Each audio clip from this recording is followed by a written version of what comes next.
por este trabalho, agradecer a Deus pela vida de todos os irmãos. Eu digo o círculo de oração, as irmãs e também a mocidade. Foi 3 dias gostoso, bom. Gostei da mensagem que a irmã ministrou no primeiro dia. Não a conheço, mas trouxe uma palavra boa, gostosa de se ouvir. Ontem também o presbítero Marlon, trouxe a palavra. Uma palavra bonita, gostosa. Ele foi biblicamente reto dentro das Escrituras. Fez o papel dele bonito, direitinho, que estamos acostumados com a palavra de Deus. Gostamos de ouvir quem prega a palavra de Deus. Hoje, o tempo não nos permite colocarmos para fora tudo aquilo que procuramos estudar dentro da palavra, pois faltam 20 minutos para 6 horas, mas eu acredito que começou bonito e vai terminar bonito. Aleluia a Deus. Você entendeu? Por quê? Quando a gente faz, ou a gente se reúne de certa forma para adorar a Deus, lógico que o foco é o Senhor, Ele. A palavra de Deus, claro que é prioridade. Mas eu já estou acostumado com isso, porque já são 27 anos pregando a palavra de Deus. A gente entende que nem sempre as coisas no decorrer do culto acontecem da forma que a gente espera, né? Mas a gente vai dar uma saudação dentro dessa palavra. Me troca o microfone aqui para mim, ó. Eu acho que é o microfone. Dentro deste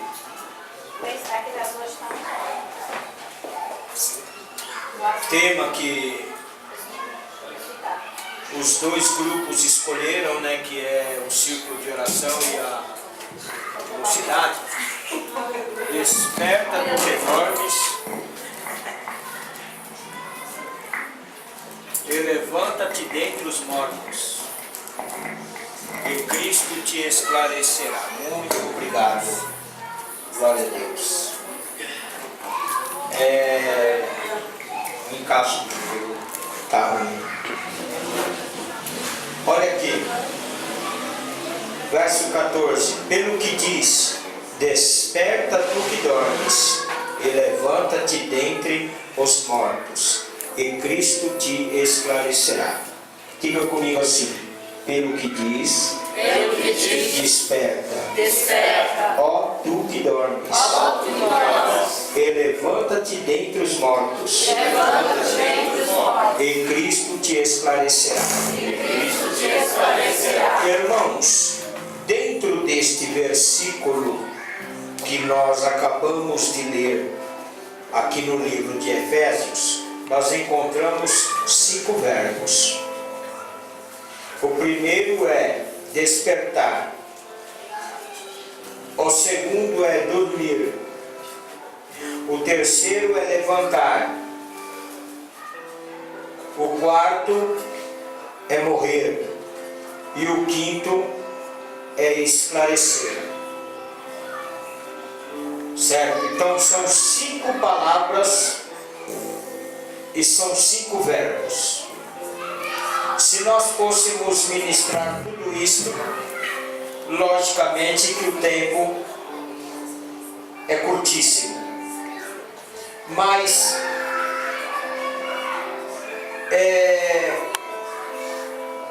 fazendo uso somente de dois verbos aqui, que é o verbo dormir,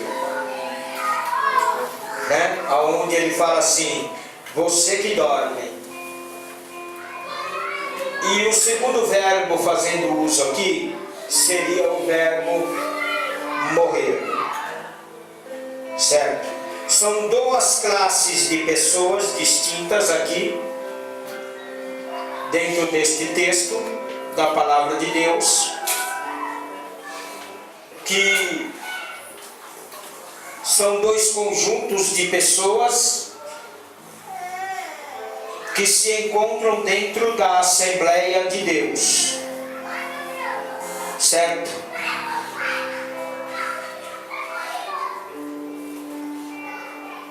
No caso, o primeiro grupo seria os mortos.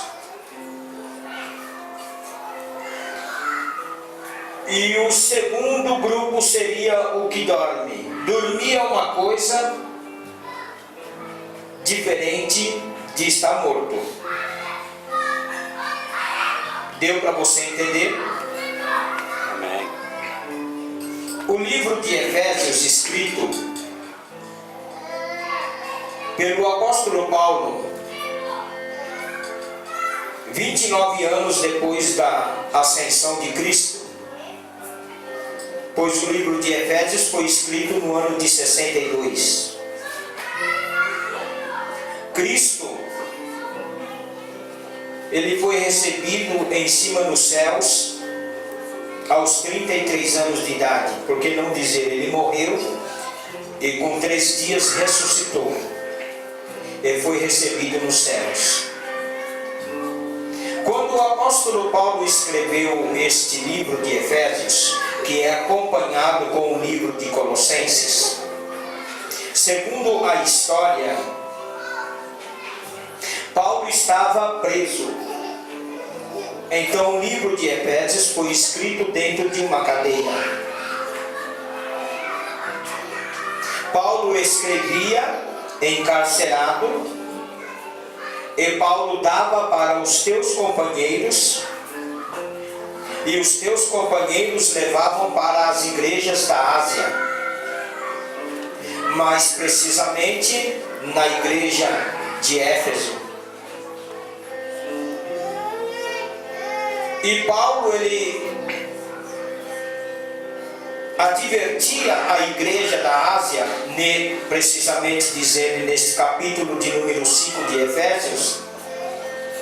Você pode ver que ele principia esta carta dizendo para eles assim: sede, pois, imitadores de Deus, como filhos amados. E aí então lá na frente, quando Paulo ele adverte aos irmãos de Éfeso, dizendo para eles, no contexto diz aqui a palavra de Deus, a respeito da prostituição,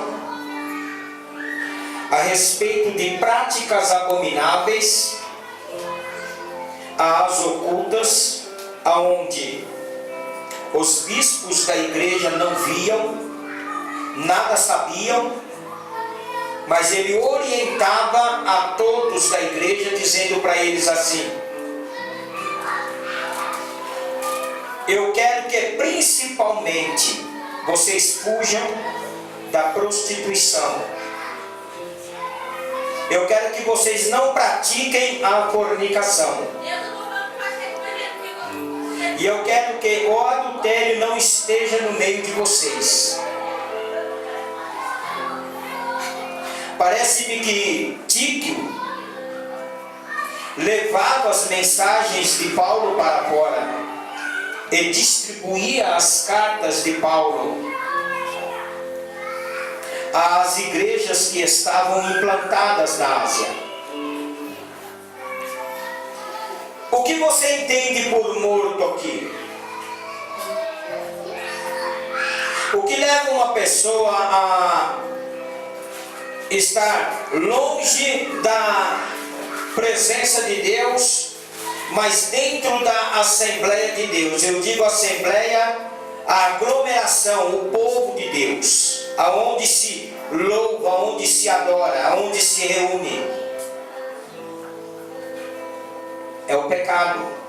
A Bíblia diz que Paulo escreve no livro de Romanos, no capítulo de número 6, pois o salário do pecado, ele é a morte. Tiago, quando ele escreveu a respeito destas coisas, ele diz assim, que primeiro vem a tentação, que depois dá à luz o pecado, e que logo após ele consumado, ele gera a morte. Quando Paulo ele fala a respeito destes mortos, ele não está se referindo a pessoas que não conhecem,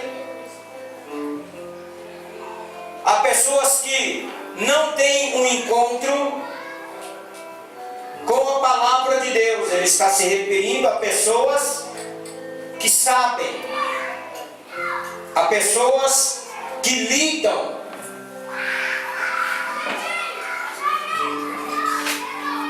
a pessoas que manuseiam a palavra de Deus, que conhecem a respeito de Deus, que sabem a respeito da graça de Deus. Pois no capítulo de número 2 e no versículo de número 6, ele fala que quando estávamos mortos nos delitos e nos pecados, veio ele e nos salvou. Pela graça sois salvos. E isto não vem de vós, porque é um dom de Deus. Paulo está se referindo a pessoas que outrora lá fora praticavam coisas em que a Bíblia Sagrada diz assim: diante de Deus não era levado em conta os tempos da ignorância. Pois Deus não fala com o mundo. O particular de Deus é como a igreja. Glória a Deus. Aleluia. Porque a bênção de Deus é para a igreja. É porque a vida eterna é para aqueles que obedecem a palavra de Deus. Então o apóstolo Paulo, ele refere-se nesta carta de número 5 de Efésios, aqueles que participam das nossas reuniões e que, indiferentemente daqueles que são assíduos e que obedecem, que respeitam o Senhor, todos têm o mesmo objetivo. O dia que a trombeta soar, Aleluia. eu quero ouvir o meu nome aclamar. Aleluia. Este é o meu objetivo. É por isso que eu estou aqui. É por isso que vocês aqui no altar estão buscando a Deus. Porque vocês são conhecedores da palavra de Deus, e também vocês que estão aí na nave da igreja e que sabem que Jesus, quando estava na terra, ele disse assim: olha, eu vou preparar para vocês um lugar, e quando eu preparar, eu vou voltar, para que aonde eu estiver, vocês estejam também junto comigo. Então este é o nosso objetivo. Se a trombeta tocar no dia de hoje, eu vou ouvir o meu nome a chamar. Você acredita que o seu nome será chamado nesse dia?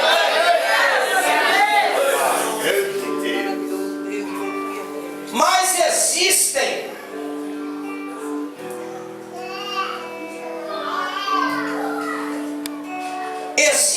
uma condição, isto é condicional.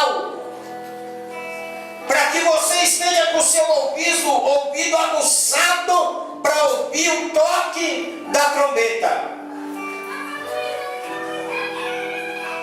Para que você possa entender que quando a trombeta soar, ela não será para a sua perdição, mas será para a sua salvação. Quando a trombeta soar, ela não será para o seu desespero, mas será para a sua alegria.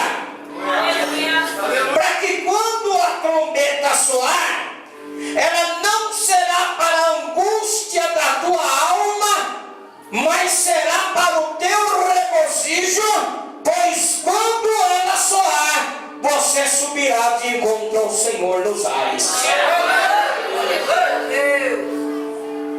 Então, este segundo grupo que eu disse, mas que eu trato ele como o primeiro, que são os mortos, são as pessoas que conhecem, são as pessoas que compreendem, são as pessoas que olham para a Bíblia Sagrada e eles conseguem enxergar o céu do lado de dentro. Quando diz assim no livro de Apocalipse, que lá as ruas são de ouro e os muros são de jaspe, é que lá não haverá sol e também não haverá lua. Não havendo sol e não havendo lua, também não haverá lá maldição contra ninguém.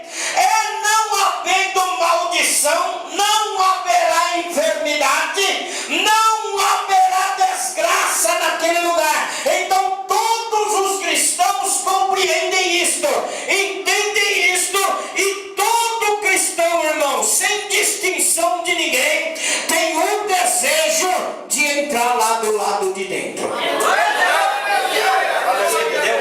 Todos têm. Mas é aquilo que eu estou dizendo para vocês aqui, que é algo que é condicional.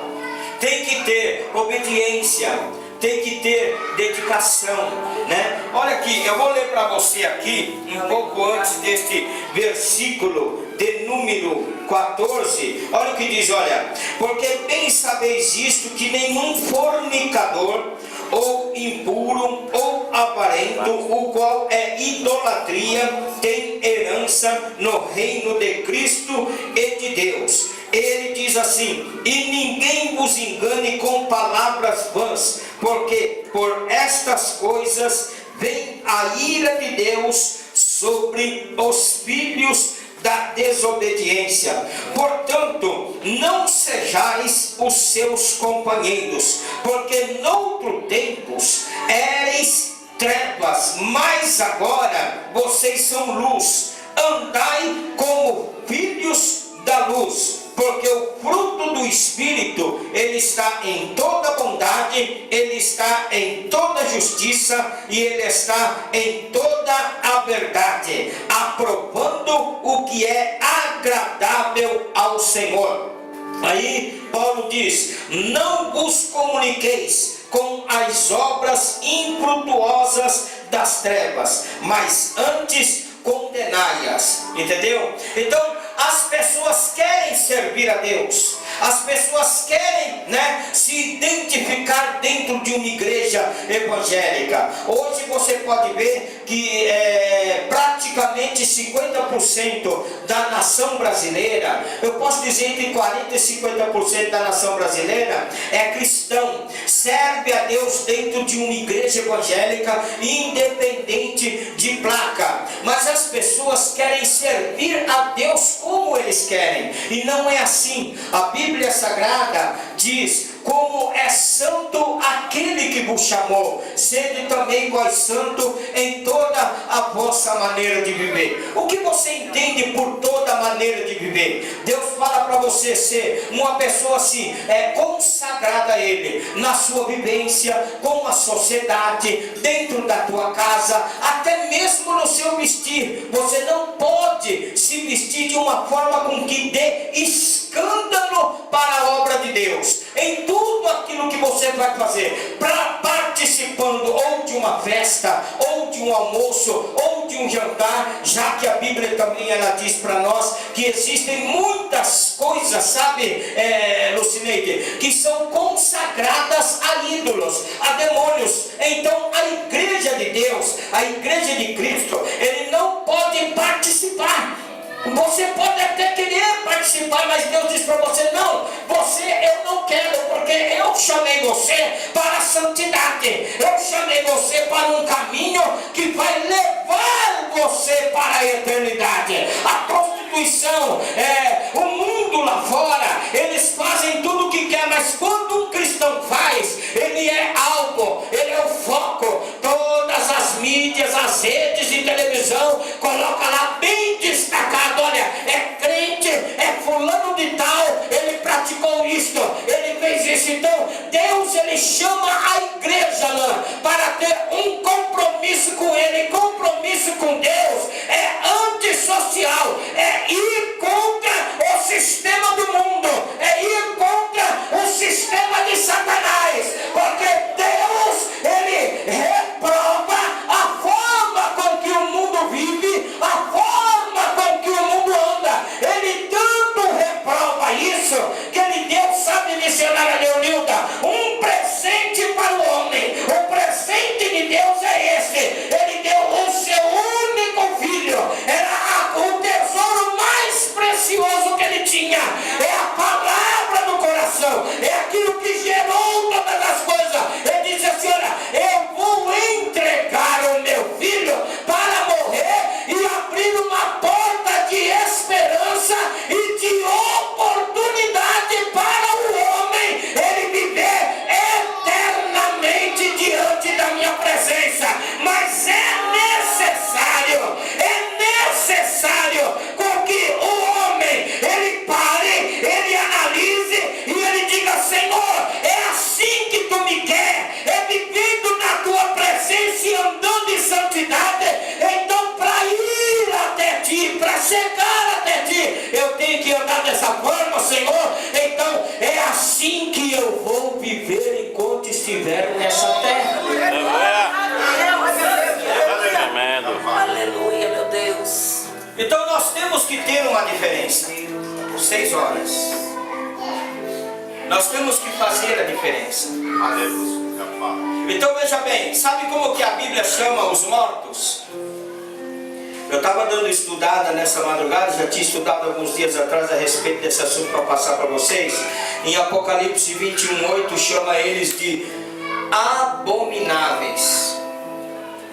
Você sabe o que é abominável diante de Deus? É algo que Deus repugna, é algo que Deus vomita, é algo que Deus acha horrendo, é algo que diante de Deus é desprezível. E este é o grupo onde nós estamos falando aqui desta segunda palavra, né? Este segundo verbo que fala sobre os mortos. É como um vale. Você já viu nos dias de finado, quando você chega no cemitério, né, para ver as pessoas que vão visitar lá? Existe a caixa dentro do cemitério, onde é bíblico isso, que nós devemos guardar os ossos dos nossos entes queridos. Isso é bíblico. O próprio José, quando estava vivo, ele disse para eles assim: olha, quando vocês saírem dessa terra, eu quero que vocês peguem os meus ossos e levem meus ossos junto com vocês. Ele disse isso em vida. Então é um costume e é bíblico isso, a pessoa ir fazer a caixinha, a lápide, né, do seu ente querido que já partiu desta terra. Isto, né, nós não contestamos isso. Mas quando você não faz isso, Leonilda, aqui mesmo no cemitério do Curuçá, Nossa Senhora do Carmo, tinha uma caixa que tinha o diâmetro de 15 de largura, né? E era um quadrado de 15 por 15 e ele tinha aproximadamente 20 de profundidade. Então as pessoas que não compravam a caixinha para guardar os ossos de seus entes queridos, eles eram jogados ali. entendeu? E eu lembro-me quando deu 3 anos que meu pai havia falecido, isso há muitos anos atrás, eu estou com 49 anos hoje, mas eu tinha 12 anos quando meu pai, ele morreu. E quando eu tinha 15 anos, fui lá, né? E meu pai foi jogado dentro desta caixa. Irmãos, olha, Leonilda, um cheiro horrível, um cheiro de podre, uma água que estava dentro daquele caixote, daquele caixão, insuportável. As pessoas passavam e tampavam o nariz. Aquilo ficava, sabe, no cinema, aquela montanha de ossos dentro daquela caixa no cemitério do Curuçá. Era uma coisa horrível, horripilante, né? Pessoas que chegaram a viver 3 anos dentro da cova, e quando desenterra, parte do seu corpo não tinha sido ainda comido pelos bichos, era jogado ali naquele lugar. Aqueles que os bichos já haviam comido ele, estava só os esqueletos, era jogado ali, depois eles punham fogo ali. Você entendeu? Isso há muitos anos atrás.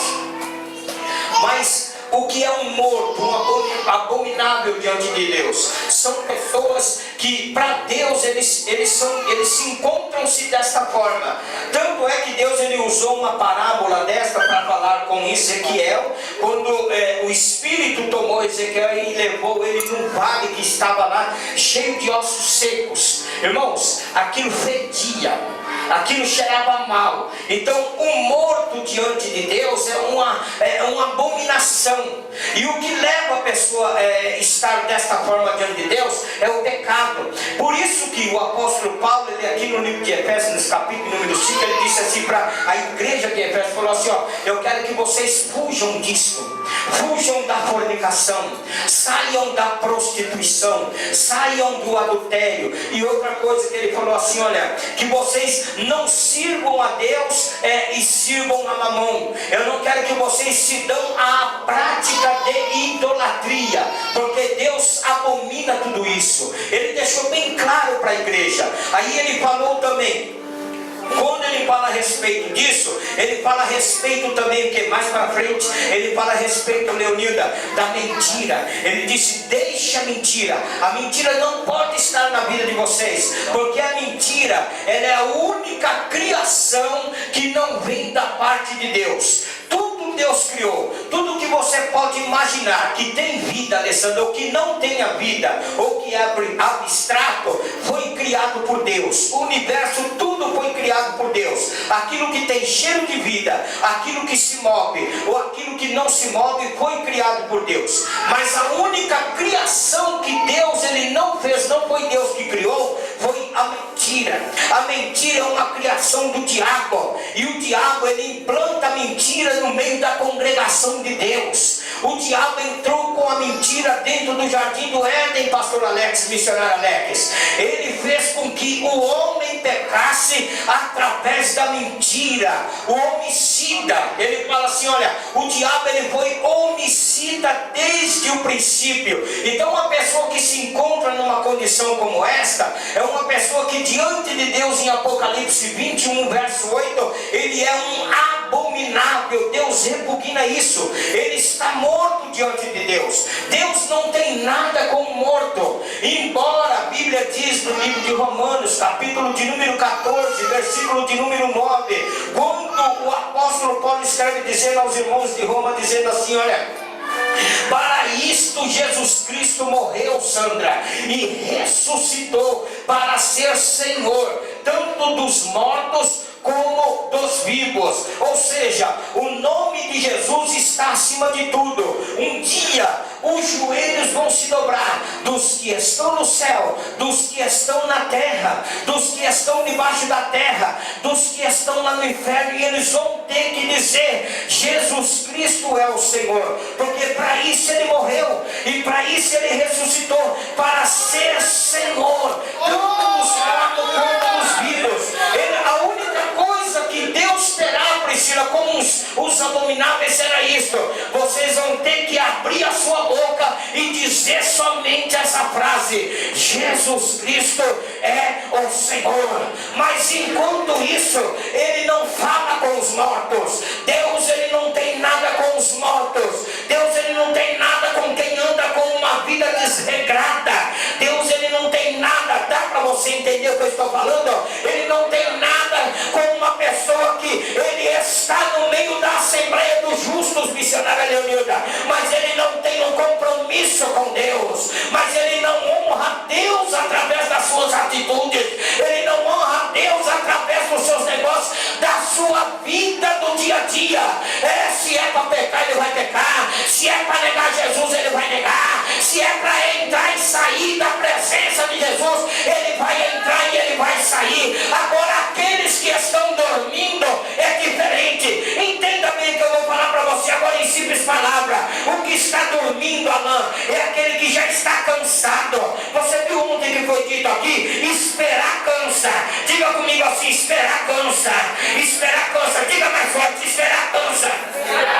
Esperar cansa. Então as pessoas se cansam, Priscila. A Bíblia diz no livro de Timóteo assim: olha, aqueles que querem viver piamente diante de Deus, aqueles que querem andar com Jesus Cristo, aqueles que querem honrar o nome de Jesus Cristo, aqueles que pegam a palavra como regra da sua vida, ele padece, ele sofre, ele é perseguido, ele é desprezado, ele é humilhado. A Bíblia Sagrada diz no livro de Pedro que todos os dias, Cândida, todos os dias, Ló, ele afligia sua alma diante de uma geração prostituta, uma geração de sodomia, uma geração de orgia. Ló, ele ficava de lado. Olha, Senhor, eu não vou me misturar, porque o meu alvo é o Senhor, o meu alvo é o céu, Senhor. Eu posso estar cansado, fadigado aqui, mas eu tenho uma esperança: o Senhor vai livrar a minha alma da perdição. Eu não sou desses que está escrito para serem condenados, não, Senhor. Pode toda a minha família não querer, mas a minha alma, ela já foi gerada no ventre da minha mãe para viver eternamente na tua presença. Só não negava. Olha lá no livro de Isaías capítulo 1, só recitando isso para vocês. A Bíblia diz assim: olha, os meus olhos não suportam a iniquidade. Quando vocês levantam as vossas festas, as vossas festividades, as vossas festas de lua nova, eu escondo meu rosto. Sabe por quê? Porque Israel e Judá está desde a planta do pé até o fio de cabelo da cabeça, Priscila, com chaga podre. Se não fosse o Senhor que preservasse um remanescente, olha o que diz Isaías: se não fosse o Senhor que preservasse um remanescente, nós já seríamos como Sodoma e como Gomorra. Sabe por que Deus ainda atua no meio da congregação? Sabe por que Deus ainda atua no meio da festividade? Sabe por que Deus ainda atua no meio das festas? É porque existe um remanescente, existe um remanescente como Ló, existe um remanescente como Noé, existe um remanescente, aleluia, existe ainda um remanescente que olha para o alto, olha para o Senhor, e ele diz: Senhor, eu vou contra, Senhor, esta geração podre, essa geração de pecado. A minha alma, ela é para louvor da sua glória.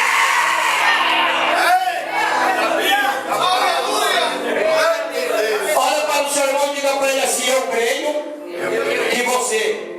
Não, que isso, está muito fraco. Diga: eu creio que você é um remanescente de Deus. Quem aqui acredita que você é um remanescente? Eu estudei hoje no livro de Ezequiel 9 a respeito dos que dormem. Ezequiel 9, os que dormem. Um anjo recebeu uma mensagem de Deus e disse assim: desce lá e assinala com a letra T na testa de todos aqueles que sofrem pela minha justiça, de todos aqueles que padecem pela minha palavra, de todos aqueles que me servem e que andam angustiados na terra por causa da minha santidade. Então, a palavra de Deus, eles estavam na época de Ezequiel ele conviveu, sabe, irmão José, Ezequiel viveu na época da apostasia. Ezequiel, ele viveu numa época em que as pessoas abandonaram a Deus. As pessoas deram as costas para Deus. Eles serviam a Deus e eles serviam o pecado. Eles buscavam a Deus, mas eles queriam viver no pecado. Eles adoravam deuses estranhos. Eles se prostituíam. Tanto é que no capítulo de número 8 de Ezequiel ele fala assim: olha, filho do homem, venha e veja as abominações que a casa de Israel eles têm praticado diante de mim. Aí quando Ezequiel entrou, ele disse assim: olhe como está a situação do meu sacerdócio. Aí ele olhou e viu que eles estavam diante de imagens, de pinturas. Aí eu procurei estudar um pouco a respeito disso. Aí entrou na área de prostituição, entrou na área de pornografia, dessas coisas. Aí o Senhor disse para Ezequiel assim: olha, Ezequiel, é iminente o meu juízo, sem dúvida eu trarei o meu juízo, mas aqueles, Ezequiel, que estão cansados, mas aqueles, Ezequiel, que estão angustiados, aqueles que estão sofrendo por causa da minha justiça, eu quero que você veja uma marca que será colocada nele. Então esses aí eu vou despertar ele. É por isso que a palavra diz: olha, desperta você que está dormindo. Quer dizer, você está no meio dos mortos. Diga comigo assim: eu estou no meio dos mortos. Diga assim: mas eu não estou morto, eu estou sofrendo. Diga: eu estou sofrendo, eu estou com sonolência. E hoje Jesus está dizendo para você assim: olha, levanta, desperta. Aleluia! O meu avivamento está sobre a tua vida. A minha luz está sobre a tua vida. O meu Espírito está sobre a tua vida. A glória do meu Espírito está resplandecendo sobre você. É por causa de você. É você que é o meu remanescente. É você que é o meu José na terra. É você que é o meu Judá na terra. É que está sofrendo pela minha obra. É que eu estou operando. É que eu estou manifestando. É que eu estou iluminando este lugar. Você crê nisso? Levante a sua mão e glorifique o nome do Senhor. Porque muitas vezes Deus age pelo justo.